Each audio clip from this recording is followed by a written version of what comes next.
Hello, good people of the internet. So, it's a monumentous day in my radio-controlled car collection. And I'm going to go back to the very beginnings here, which was Christmas 1986.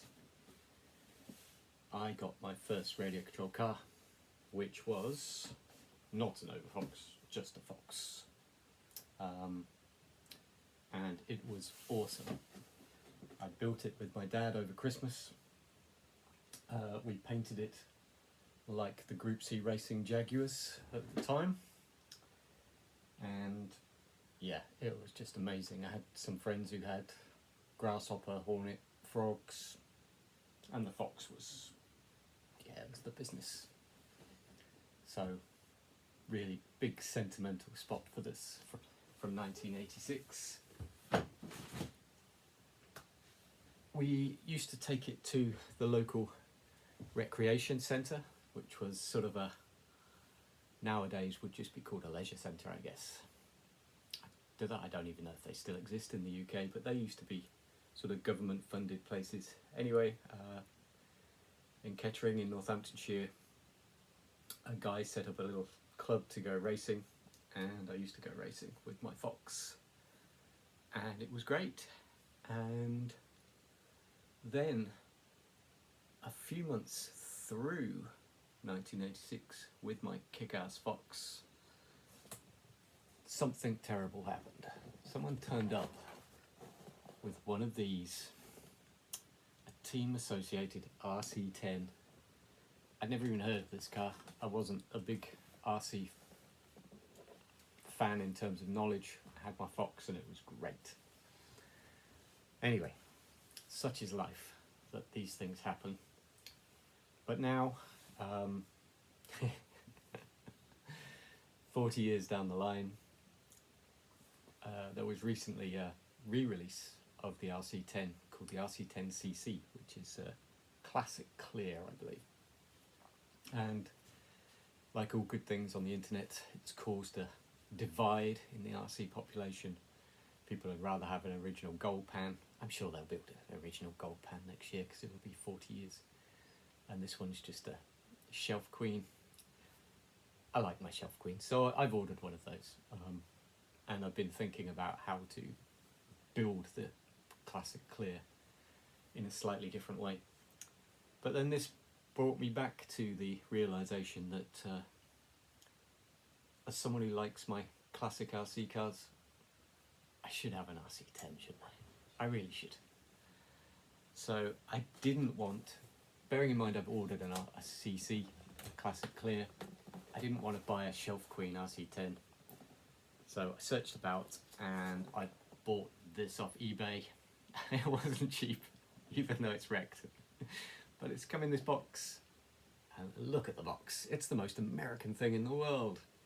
And that's what I love about this. It really is.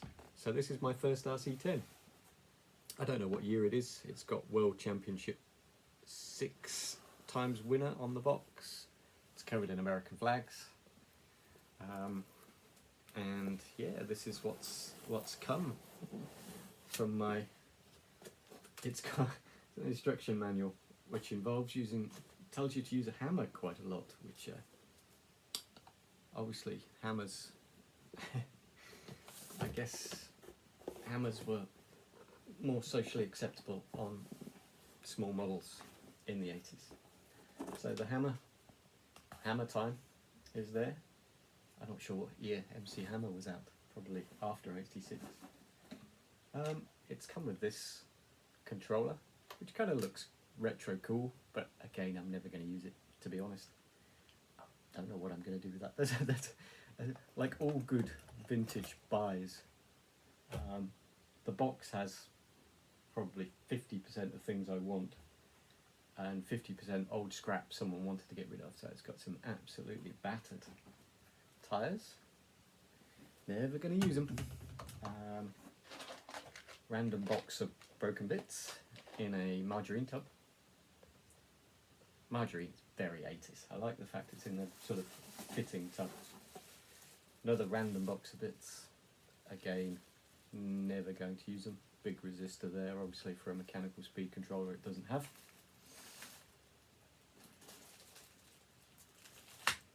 And then it's got some nice OG wheels, so I'll clean those up. Quite pleased with those. I've ordered some original looking tyres from MCI Racing. I looked at those a couple of weeks ago actually, and it still looks like they haven't actually been posted, so I don't know if they have to be 3D printed or something, but they're not here in a hurry.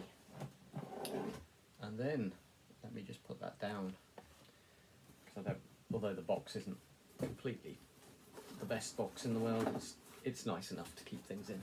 I don't want to ruin it, so let me just move that out of the way. And here we have the beast, my first RC10.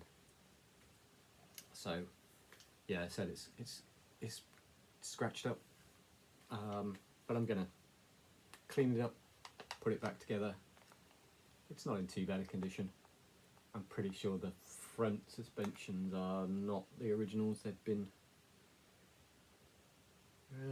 they're new versions, but I'll take out the electrics. Well, I say I'll take out the electrics. Everything's Imperial in this, so yeah, I haven't really got any tools to start taking it apart yet, but I'm going to take it apart, strip it down, get a new body for it. I've got a body. I got this from Team Blue Groove. It's not actually the body I wanted. This is the smoother version. But yeah, started having a look at how I might paint this up. Still haven't quite decided how to do this. But yeah, we'll do that and hopefully get it running again. There we have it, my first RC10. No idea whether it's a Cadillac or whatever it is that I keep reading about on the internet. I don't know what year it is. I don't care. It's going to be great, and I'm going to use it in the park like my 10-year-old self would have wanted me to.